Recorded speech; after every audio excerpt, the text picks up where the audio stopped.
Alle spullen zijn verdeeld, de cupjes en de glazen, de asbak met de kogelhuls, de klok en de vaas.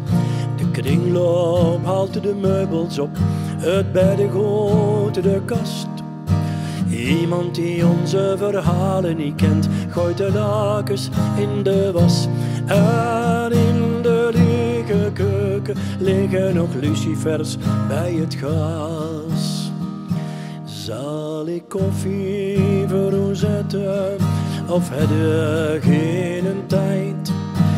Komt er maar in, vat een stoel, gerukt overjas, wel ergens kwijt.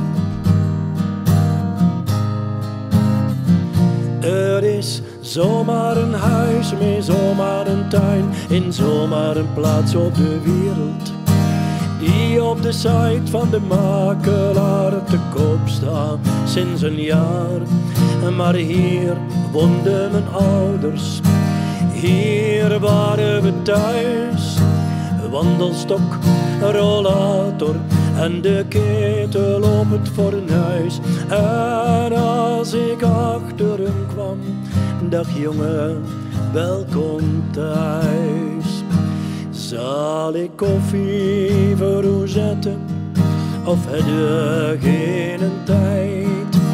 Komt er maar in, vat een stoel, gerukt overjas, wel ergens kwijt.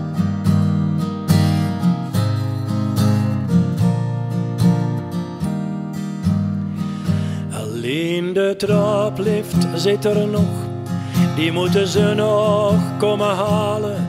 Je kunt nog zien waar daar de klok stond, aan het granol in de kamer. Maar voor de rest is alles leeg, het klinkt er hol en kaal. Maar de stemmen van dit huis onthoud ik allemaal. Zal ik koffie voor u zetten, of heb je geen tijd?